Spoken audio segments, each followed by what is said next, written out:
Hey everybody, we're just getting started. Booting up Facebook Live right now.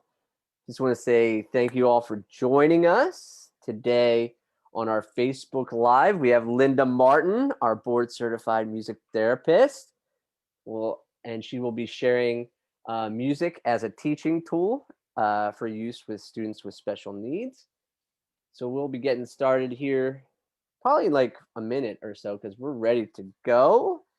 And we're just so thankful for you being here and joining us today.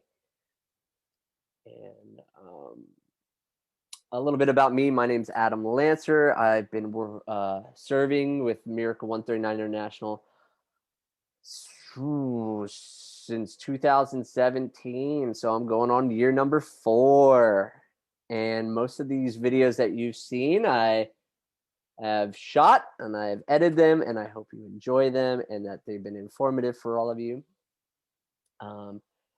So to kind of kickstart this Facebook Live, I'm actually going to be sharing one of the videos that is on our Video Tips website, which you can find at miracle139international.org/video. And it's also on our YouTube channel under Miracle 139 International. So without further ado, I would love to share with you music as a teaching tool. And then Linda will be coming on to share a little bit more in depth on music as a teaching tool. And feel free to write any questions you might have in the comments. And we will get back to them at the end of the Facebook Live. So thank you again. And here is music as a teaching tool.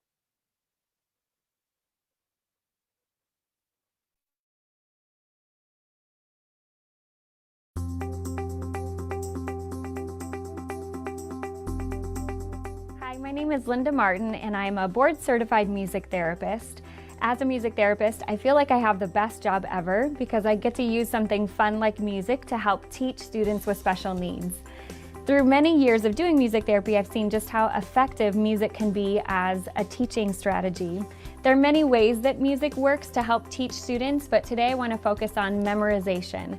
So when you are looking to help a student memorize something, whether it's rote information, it could be a social or a behavioral script that they need to remember and rehearse. It could be sequencing a self-help task like brushing your teeth, tying your shoes, washing your hands. Those are all things that can be put within a music script and then memorized through song. So the music not only helps make it fun for the students, and therefore they're more willing to play the song, remember it, practice it, but music also helps us remember and sequence information. So when you're creating a song to help a student learn, here are 4 tips that are helpful as you develop your song. The first one being, make sure that you keep your language simple and to the point. You don't need a lot of extra words, just use simple, basic language that is specific to the skill that you want to teach. Secondly, make sure that you use a melody that is highly repetitive. So meaning a melody that repeats over and over. That way it helps get stuck in your head. The student will be singing it over and over.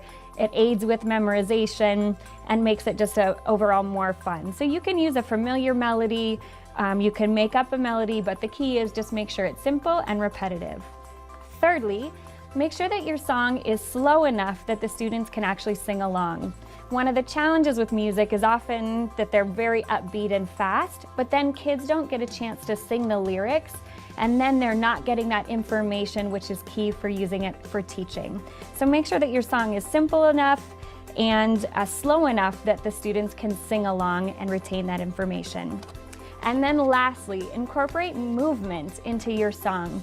The more that you incorporate movement, whether it's clapping along, patting your lap, waving your arms, or using gestures that resemble the lyrics that you're teaching, the more you incorporate that movement, not only will your students be more engaged, but it will also aid in memorization.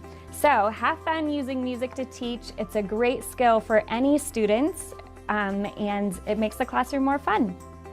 If you like this information and would like to use music but want to review the tips, check out the description below, click the link, and you'll see an outline of the tips for using music as a teaching tool. Enjoy!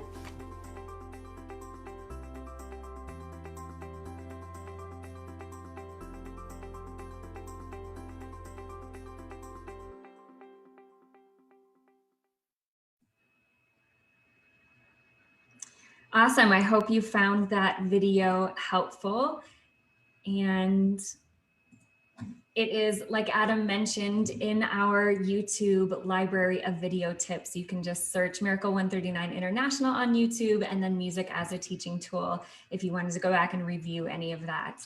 My name is Linda Martin, and I'm just checking the view here. So my name is Linda Martin, and I am a board certified music therapist, as Adam mentioned. I have been working in the schools for the last 15 years, specifically with children with special needs. And I love using music to help teach skills. There's so many reasons why. Obviously, the video focused on music as a memorization tool, but I'm also going to cover some of the other reasons why music is an important approach to teaching not only children with special needs, but any of our kids. I mean, music is often used in the early years of education, but there's so many ways that you can continue to use it throughout the years, especially if your child has an affinity for music, loves music or dance. It's a great way to draw them in. And right now we're at a period in time where we're finding kids needing to either learn from home more or going to school for only short periods of time. And so if you're a parent and having a difficult time motivating your child to continue learning at home, try utilizing music strategies to see if it makes it more fun and engaging and maybe kind of ignites a little fire for learning again in your child or student. So I'm going to go ahead and share my screen. I have a few little tips that I would like to go over with you. And we'll go ahead and start this. So music as a teaching tool. There are so many ways that music can be used, but again, I want to focus today on the use of music to specifically teach a skill. So of course, music is a great thing just for enjoyment around the house or, family activity, but today focusing on music.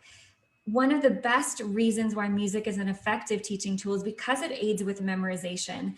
A really cool tidbit that I found really interesting as I was going to school for music therapy is that our memory area of the brain is actually one of the last areas of your memory to go. So there have been lots of studies with people with dementia where other parts of their memory have already faded.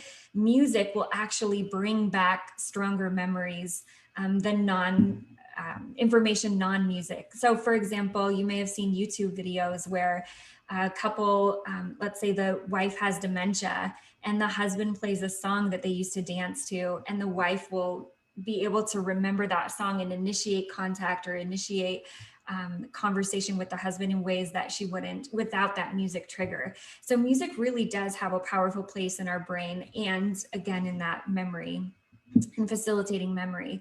So as the video discussed, some things to think about as you're developing songs for teaching is utilizing simple language first and foremost. If you're really using the song to teach, then you really want to try to narrow the language that you're using specific to the skill or task. So if you're teaching colors, try to just utilize colors and not bring in a whole bunch of extra language for the purpose of rhyming or whatever it may be.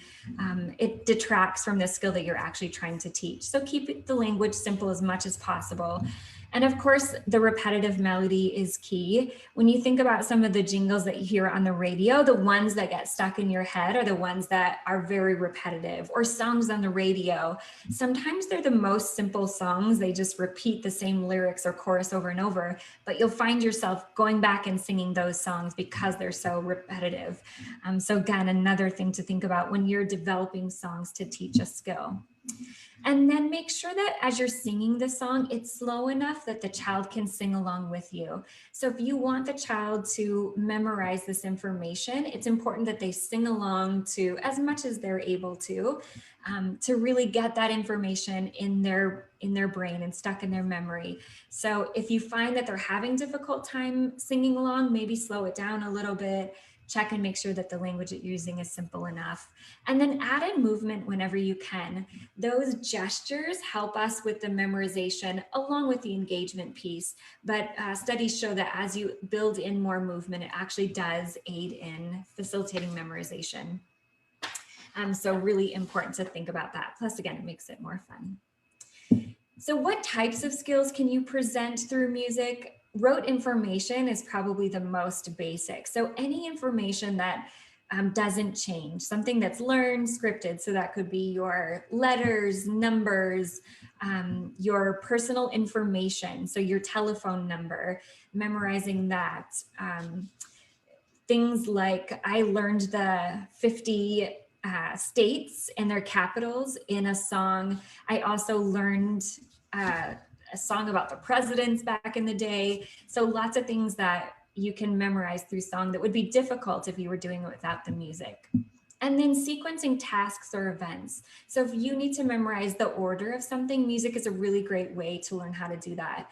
One skill that's often a challenge for children is tying their shoe. So if you can come up with a little simple repetitive jingle for the steps of shoe tying, then as the child goes to try to practice tying their shoe, hopefully it'll be more fun for them, but also they'll remember the sequence of order of how to tie their shoe and then hopefully be more successful.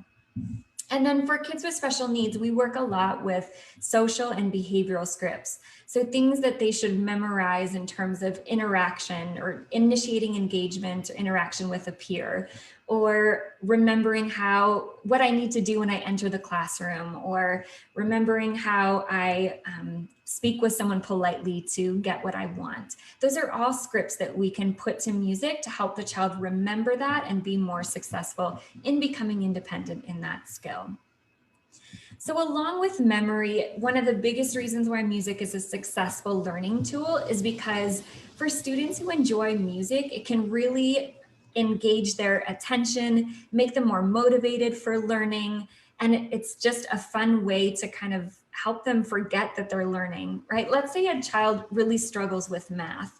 But if you can find one of those, there's lots of math CDs, or on YouTube, you can find songs that work on math skills, multiplication, addition, counting, those types of skills. If you can find a song that's of interest to your child, all of a sudden they're practicing the skill that's otherwise difficult for them in a more fun way. It will capture their attention, hopefully increase their length of time on task.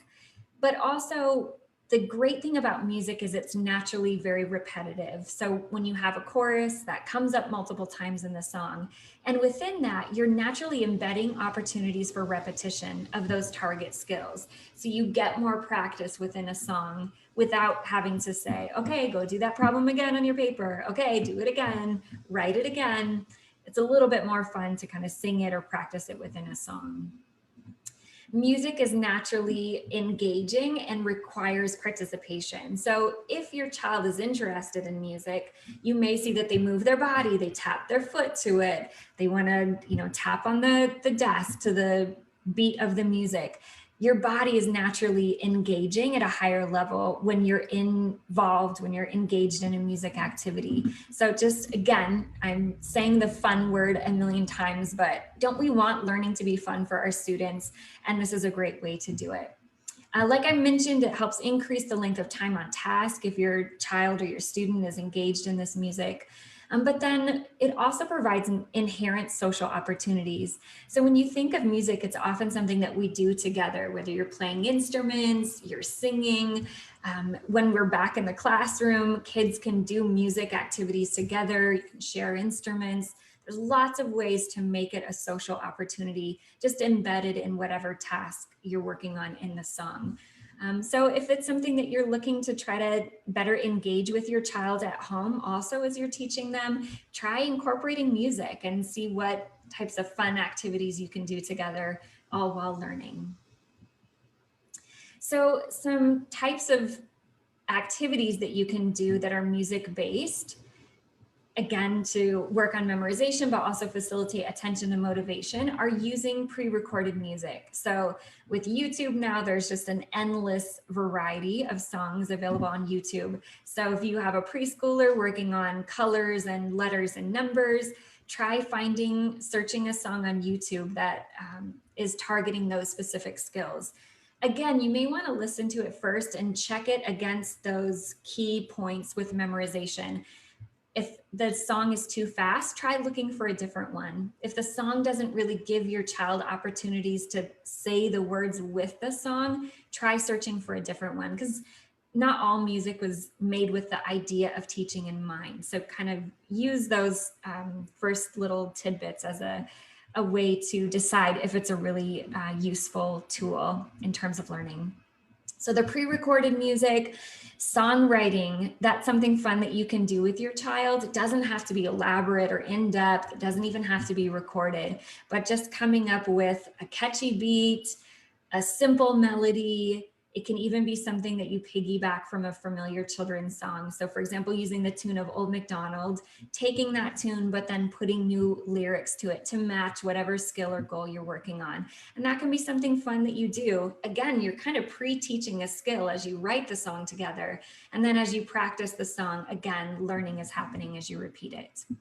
And then instrument play, again, a fun way that you can practice some of that turn taking, social interaction, back and forth, reciprocity, but it just adds another dimension of interest and engagement to whatever song you're working on.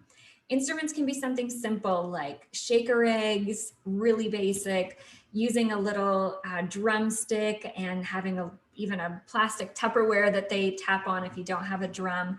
Lots of ways that you can create simple instruments. And hey, that can actually be its own little activity if you want to build your at-home instruments. And then another way that you can utilize music for attention motivation is as a reinforcer. So let's say your child is super into the Baby Shark song and you want them to finish cleaning up their toys. Okay, first clean up your toys, then Baby Shark. And it's a way that you can utilize music as reinforcement for completing a difficult task. Or let's say you have a child in 4th, 5th, 6th grade, so a little bit older. Baby Shark isn't their thing, probably, but you can utilize whatever their preferred song is and say, okay, finish reading this next chapter that you need to read for school, and then you can have access to your favorite songs on YouTube for 5 minutes, and then we'll get into the next subject. So lots of ways you can use it also as reinforcement. Expressive language. So this is for a little bit more for children who are developing early language skills. And whether you're working on initial speech sounds or working on expanding phrase length, here are some ways that you can utilize music to assist with expressive language skills. So again, choosing familiar songs so that the child is able to or is primed for utilizing language. Even if it's beginning sounds, they're going to need to be familiar with the song in order to try to sing along. Within that, of course, making sure that the song has simple language. We've talked about that before. And then the key to kind of getting those first steps of expressive language is leaving off the ends of words or phrases. So if you're doing the Wheels on the Bus song and you want the child to start kind of utilizing some of their language, you can sing that first part with them. The wheels on the bus go. And then start leaving off the ends of phrases. And if the child is familiar with that, you're going to find that your brain already filled in the rest of that song. And your child's going to be motivated to start, even if it's filling in with sounds and they aren't able to complete the whole word yet. They're going to be motivated to try to sing that, to try to finish that phrase. So give them some independence. You sing the first part of it, just leave off 1, maybe 2 words at the end, and see if they won't try to sing along and start developing some of that language. You're gonna need to give them some response time, that's fine. But again, as you see, once you know a phrase, once you expect what's coming up at the end of a musical phrase, you naturally wanna finish that. So give them time to do that. And then you can also take simple songs and substitute specific words or sounds, speech sounds that you want them to use. So utilizing the baby shark example, for example, baby shark, do, do, do, do, do, do, and that kind of uses that initial D, do, do, do, do, do, do. Well, let's say you want them to work on the S sound. You could sing baby snakes, baby snakes. So just a way that you can take something familiar, repetitive, and then substitute out for what you want the child to work on, whatever speech sound it is, whatever word it is, etc. So don't be shy about taking something familiar and switching out words or sounds to meet the goals that you want to address. And then again, pairing movement with speech always helps. Not only kind of visualize it, but helps your body engage and prep for the motor part of speech. So lastly, I just want to also quickly address calming and self-regulation. I think this is really a key area, especially as we're doing more learning at home, that giving our child opportunities for initiating, I need a break, I need some time, with engaging in music. So some type of calming music, familiar song that just really lowers their heart rate, kind of refocuses them. And then you can get back into that next task. But showing your child that this is an appropriate way to take a break, because music is structured, it naturally has a start and an end time. So you can give your child, okay, pick one song for taking a break, and then we're going to come back and work on our next task, or two songs based on how much time you want to give them. But that because there's a natural endpoint to the song, it'll be easier to get them back into the next task. You may want to come up with a familiar calming playlist for your child. The more familiar they are with a song that's calming, the more the body's going to kind of anticipate, oh, I know this song, and it will start to move them into a resting rate even faster. It's like lullabies with little children. You'll find that if you use the same lullaby CD every night, children will start to hear this first song on the CD, and naturally their body starts to want to go to sleep right away. It's really, really interesting, but really effective. So choose a couple songs that will be used consistently for calming. Incorporate deep breathing into that if you're doing some facilitation. If the child can go and calm by themselves, I think that's great to give them that independent time. But if you want to facilitate some of that deep breathing, if your child's having a hard time kind of understanding what that feels like or looks like, use some movement scarves, light handkerchiefs, things like that, to give them a visual of what it looks like to exhale, to watch their breath kind of move the scarf, and they'll start kind of learning what it really means to take a deep breath, exhale and inhale. And then again, like I mentioned, I would try to use this as an opportunity to encourage independence. So if the child, you can see that they're getting frustrated by something they're working on, it's a good way to ask them, oh, how's your body feeling right now? Do you think a calming song would help? And then they'll start to realize when their body starts to feel anxious or starts to feel upset or frustrated, that they can then learn to ask independently for a song or for some music for relaxation. So I hope that is helpful, especially in this age of doing more learning at home. I know that can be challenging. And sometimes maybe it's the parent that needs to ask for a calming music break. That's okay too. Be a model for your child in that. There's nothing wrong with that. No shame in that. So to leave you off here, I want to, again, direct you either to our website, miracle139international.org, where we have our video tips library. There's a wide variety, everything from communication, behavioral strategies, learning tips and tools, sensory, so many different things for you that we have recorded with you in mind. So trying to give you ideas, if you're a teacher in the classroom, how to better include children with special needs. If you're a parent teaching at home, some ideas and strategies that we hope will be helpful for you. And again, please share. These are available in Mandarin, Spanish, and English, both on our website and on our YouTube channel. And if you go to YouTube, please like, share, subscribe. It helps us get the word out. And we are an organization that just wants to see children with special needs around the world have access to education and effective teaching strategies. So please share, we would appreciate that. In 2021, we are committed to bringing you a monthly Facebook Live. It's going to be new content every month, different trainers every month. So join us. They'll be on Mondays at 4, either the fourth or last Monday of the month for most months. But join us for those Facebook Lives. If you have any questions, please leave them in the comments. I'd love to get back with you. You can also email me, linda@miracle139international.org. Thanks for joining us. God bless you. And we look forward to seeing you at the next one.